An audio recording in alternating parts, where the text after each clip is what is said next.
And thank you all for coming here. It's such a lovely sight. Uh, Much bigger crowd than I've seen at some of India's test matches. So it's great to be a part of this. It's also great to be a part of a conversation with Gideon Haigh, who, how shall I put it, is the head of my profession, the finest cricket writer of this or any other era. And welcome, Gideon, to my hometown. And Session can only go downhill from here, Suresh. That's the highlight for me. shall we take questions? we are going to be touching upon an important topic these days. The important thing about what allegiances cricket leads to, why do you support a team, and what is happening in subtle and not so subtle ways about cricket fandom, and what the average cricket lover is looking for. Which team do you support, and how does it all work towards a grand overall theory of cricket fandom? And I'll start by asking Gideon, who has recently discovered something that some skill that he had at 14 and then seemed to have lost it in between, that he's developed as a fast bowler. His allegiances are very clearly club, district, state, country, which is how it should be, which is how it always was, with old-timers who followed the game. And I'll start by asking Gideon, what does support mean? What does allegiance mean in cricket? And how has it changed over a period? Well, it's a complex process, but it's a much more complex process than it used to be. I mean, you used to take for granted that you had local roots, that you probably saluted your state or your province, and you unquestioningly supported the national team. I think there was always different dimensions to this. There were certain times when you felt more confident about supporting that team than others. But the hierarchy of needs and the hierarchy of priorities was pretty clear. What's happened over the last 10 years with the advent of domestic T20, which has created a kind of a instantaneous teams and a spontaneous fan base, allegiance has become more portable. At the same time, it's also become more synthetic and more volatile. You had the bizarre situation where, in the IPL recently, where the Chennai Super Kings, which were probably the most popular team in the IPL, didn't compete for 2 years. What did fans do in the interim? That fascinated me. It's funny. I had the opportunity to ask my companion for the Australian High Commission recently, who I've been with for the last couple of days, and he was a CSK fan. And I said, well, what have you been doing for the last 2 years? And he said, well, I haven't really been doing anything. I've been waiting for them to come back. That's a strange idea, that you would actually just cease taking any interest in cricket because your team wasn't playing. So it's strange that it took a long time for cricket to discover the city, as it were. A lot of our original allegiances were to colonies in Australia, to states and provinces and principalities in India, to counties in England, rather than to the urban landscape. I think that was partly to do with the fact that cricket had this kind of gentility, this sort of pastoral, idyllic aspect to it that alienated it from the forces of industrialisation and democracy, that made people concentrate on the countryside rather than perhaps the urban landscape.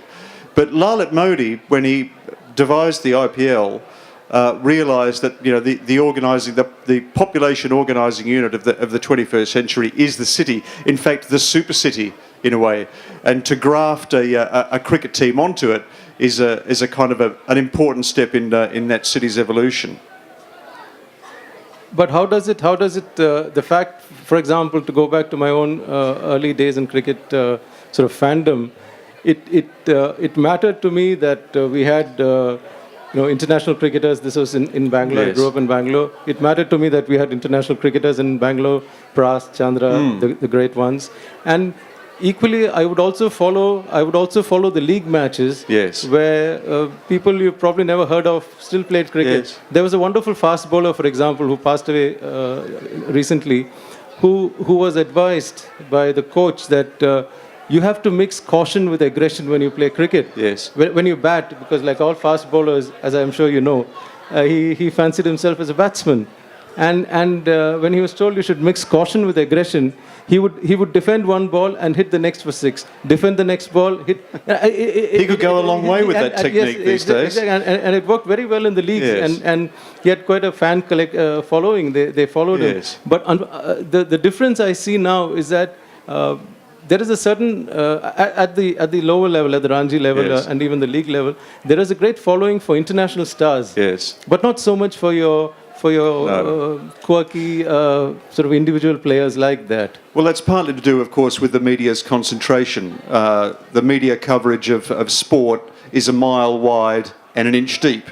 We're only interested in the very, very, very elite layer of players, and it's a kind of a self-reinforcing process. The more we see about those players, the more we want to see them, and the more that anyone immediately below that level becomes almost invisible.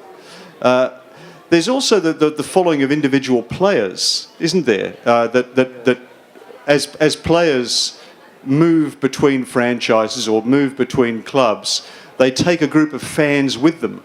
They take with them their not just their allegiance, but all their social media following, their media profile, their advertising contracts, their general air of prestige and wealth and success.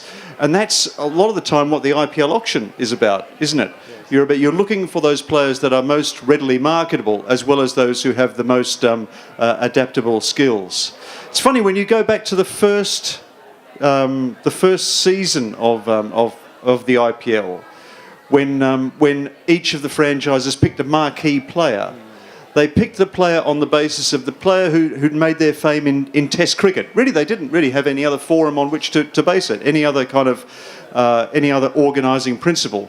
And all those players, of course, were completely useless at T20. They just ended up being led in the saddlebags of their relevant franchise, apart perhaps from Dhoni. I guess that has changed since then. But I think a lot of people are fans of the format as well. They support the format rather than the club. You've got this very interesting situation in Australia at the moment with the Big Bash League, where you've got a sort of a hybrid audience. You have an audience that goes to the live games, that is very happy to put on the face paint of the relevant colours of the Melbourne Stars or the Sydney Sixers or the Adelaide Strikers. But there is also a huge stay-at-home television audience who actually don't have a particular allegiance to a particular team.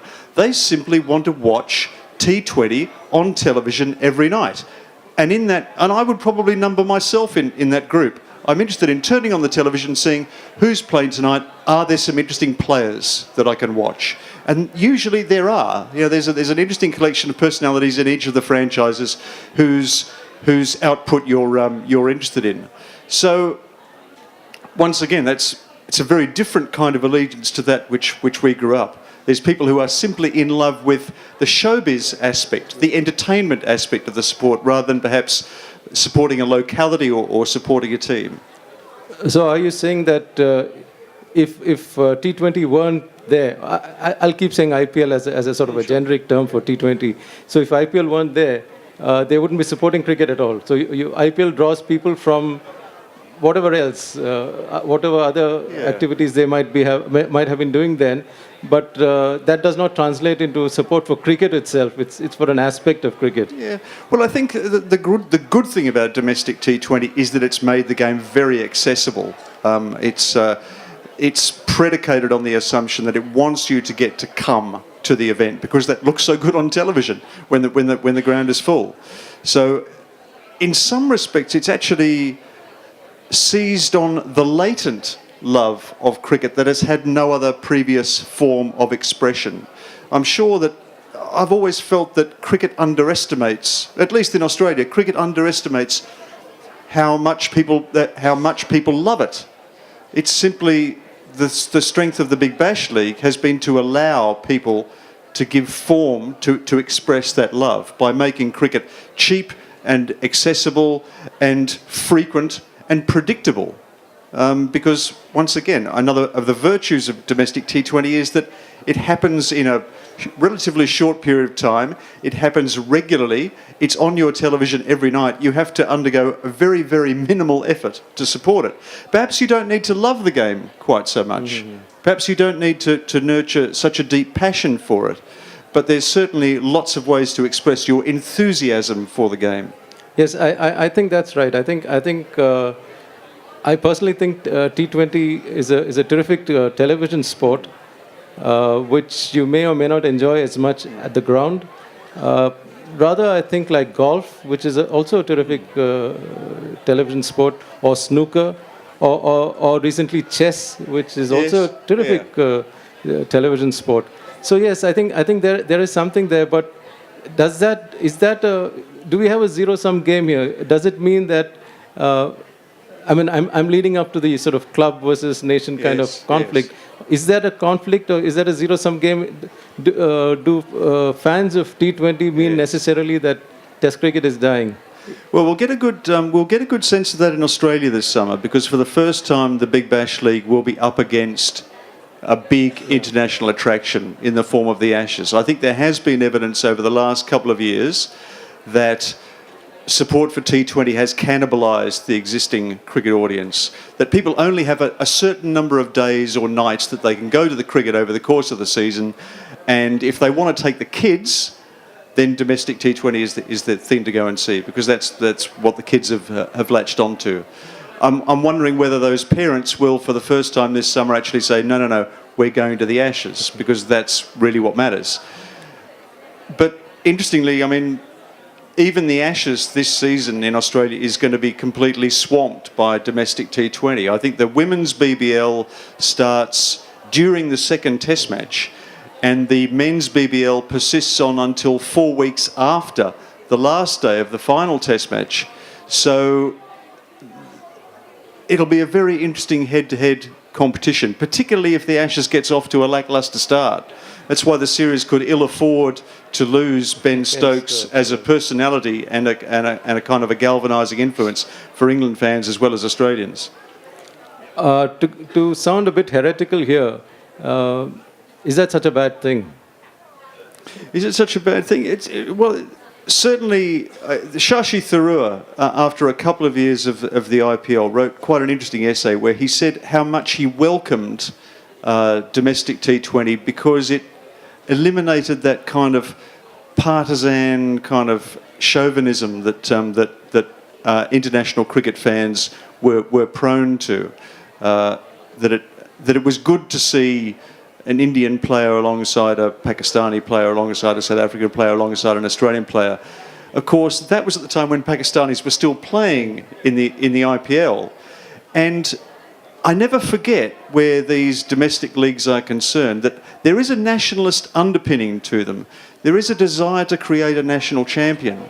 Because the whole idea of the IPL originally was, I think, in part a response to India's failure at the 2007 World Cup, where broadcasters and advertisers had so leveraged themselves to Indian success that when India failed to make the Super 8s, they absolutely did their dough on that part of the tournament. And for the last 5 weeks of the tournament, there was no Indian involved, which was a calamity commercially. One of the things about the IPL that made it such a sellable proposition was that India always wins. And the same is true of the Big Bash League. Australia always wins. You can guarantee participation by your countrymen for the duration of the tournament. So there is a sort of a jingoism about it. It's a latent jingoism. It's a seditious and slightly subversive jingoism, but it's there unmistakably. Yes, I think we've both of us written about this. My mother, for example, who's nearly 80, says she follows T20 because she doesn't have a horse in the race. So she says there's no tension. I can watch T20 without tension, which is unlike watching an India match.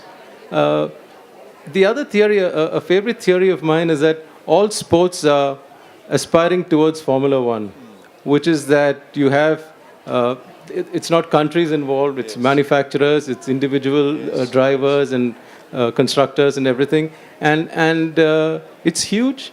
There is, I mean, nobody has, in that sense, nobody has a horse in the race. But is that something you see happening in international cricket? Well, certainly the absence of a national flag makes for the straightforward diffusion of corporate messages. There's nothing to kind of contaminate. There's no sort of white noise around. Nationalisms are unpredictable. They undermine capitalism as well as reinforcing it. So it's natural that domestic T20 would appeal to advertisers and broadcasters because it is such a predictable commodity. It's so easily bendable to the corporate will. It's also dependent on a constant kind of cycle or leveraging up of the entertainment spectacular. And I think we're now beginning to wonder what might be the next stage in that evolution. You would have seen recently there's been that talk of a T10 league in Dubai. And to me that just seems a potentially endless process of shortening and sharpening and expanding and inundating the senses to the exclusion almost of the game that we're meant to be watching. The game will be probably the least consideration where cricket watching is concerned. Cricket is kind of just becomes almost a meaningless term. We become completely divorced from where cricket has come, and we're only interested in where cricket is going to. Interestingly, about a year ago, I had a session with Baichung Bhutia, who's the former India football captain, and he had an interesting take on the IPL. He says, I see these IPL games and I see fans who have lost, of the teams which have lost, they come out of the stadium, they're not upset at all. No. They don't. It seems to me, it's, a club match in Calcutta, for example, a Mohun Bagan East Bengal match. If one of them loses, you can see that. He says, of course, they burn buses, but that apart, the fact is that the burning buses comes from a place of passion. He says, I don't see that passion in the IPL. Yeah. I think from the players' point of view, it's quite interesting to talk to players about the way in which they feel about it. They enjoy it, they think it's fun, but they also seem to understand that it's disposable, that they don't really think it's a particular measure of a cricketer. Last summer in Australia, I interviewed about 25 or 26 players, a lot of them with IPL experience, and several of them said, that they'd never walked off the end of a T20 game feeling particularly elated or particularly disappointed. It had always felt as though, oh well, we lost tonight, we might win tomorrow. It's pretty obvious why we lost. That guy got 80, we dropped him early. That was the end of the game. It doesn't actually it doesn't really stick with you. From some players' point of view, that's quite fun. Cricket is a very psychologically challenging game. Failure is very confronting. It's very diminishing. Public failure is deeply humiliating. But if your failure is kind of swallowed up in the general chaos of the game, it becomes very easy to overlook. So perhaps one of the reasons why the game is appealing to players is because you get great credit for success and not a great deal of blame for failure. But one of the disappointing aspects of it is that it doesn't feel terribly meaningful, that it feels very, very transient, and that the balances of it are very fine. I remember talking to Dan Christian last year about having played... he was talking about one particular season where he played, I think, for the Hobart Hurricanes. And they won their first 3 games, and everyone was saying, they've reinvented T20, they've created this fantastic formula for the game, they're completely unbeatable. And then they lost 4 on the bounce, everyone was out of form, and they didn't seem to be doing anything particularly differently. That just randomness had kind of caught up with them. And that's kind of hilarious, but it means that there are aspects of that cricket that don't really touch the cricketer's soul. Is that a sort of is that something that this lack of engagement, is that, since it's built into the system, is that something that might ultimately destroy the system? Because how can you have sport without passion? Well, it's certainly going to create a lot of different variations in the system. It's very difficult to understand what's important in cricket anymore. To go back to where I started, the hierarchy of priorities was always very simple. You started at a club, you went to represent your state, then you represented your country, and the ultimate form of the game was Test cricket. Now, you're actually encouraged to think about different possibilities. You're encouraged to take control of your career and allocate your resources and your energies and your skills on those aspects or those games that best suit them and conduce to the ultimate economic outcome. Just picking up on something you said earlier about the T20 game, about how the early picks were all test players and not.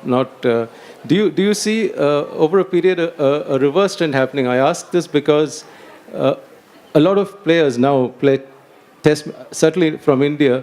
Well, not a lot, but a few players have played test match cricket based on their T20 performance. Yeah. So, will the cycle go in the opposite direction? I mean, right now it's no longer important that you've played Test cricket.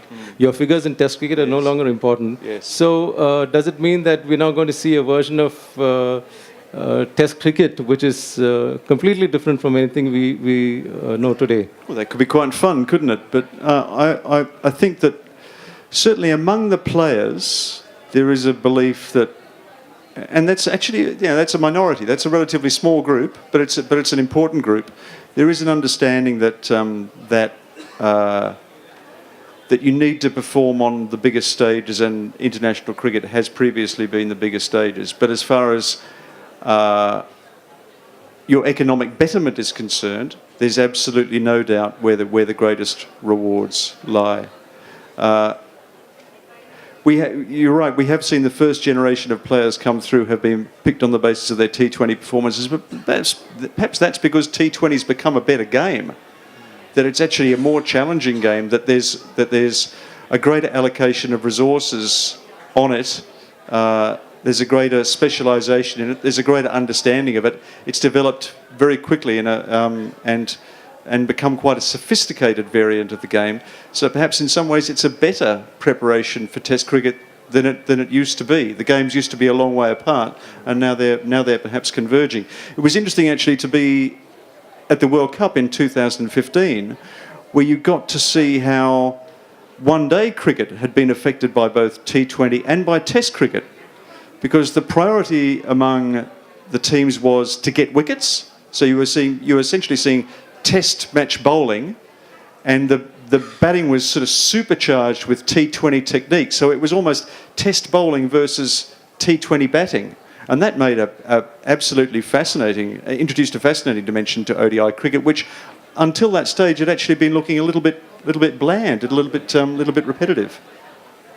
So you're saying that we are in an in-between phase. We're on the verge of something which we don't know what.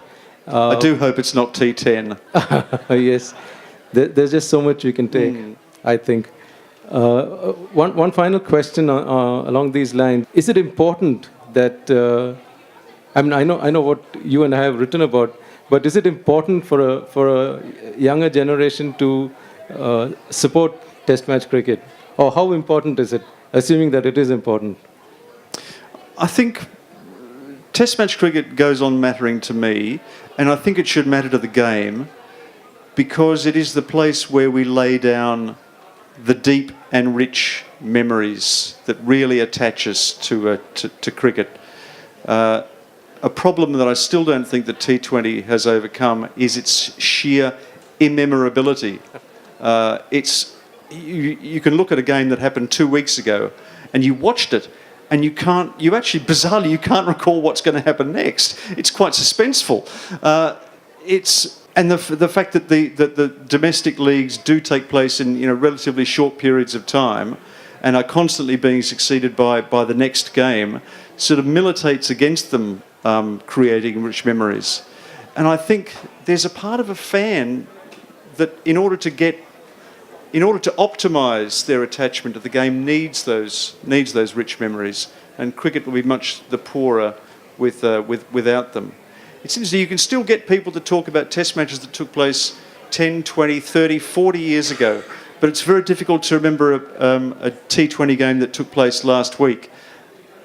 It's great that T20 continues to cause these amazing overnight sensations, but I don't necessarily think that's going to create cricket fans for the long term. That stable base of cricket devotees who go on not only wanting to be consumers of the game, but also contributors to the game.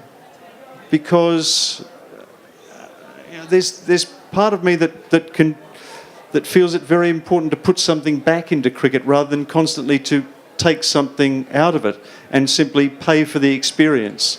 It should be more than simply a kind of a corporate transaction. There should be something spiritual and aesthetic and intellectual about it as well. That's lovely. I love that spiritual aspect. I think that's important. I wish we had another hour or so to discuss that, but we'll have to break here and take a couple of questions, or 5 or 6 or 8 questions. You talked about the passion for state cricket graduating to international cricket. Yes. Recently, Ed Cowan was dropped from the New South Wales team. Yes, he was. In spite of being the Shield top scorer last year. And Steve Smith was supposed to have a say in the decision. How are Aussies reacting to that, and in particular New South Welshmen? Well, and that's your personal opinion as well. Yeah, that's interesting actually, because Ed's a friend of mine, and he told me before it became public, and he was very cut up about it. You know, he loves New South Wales cricket. He feels very indebted to it for having brought him up as a first-class player, and he feels a great loyalty to his teammates.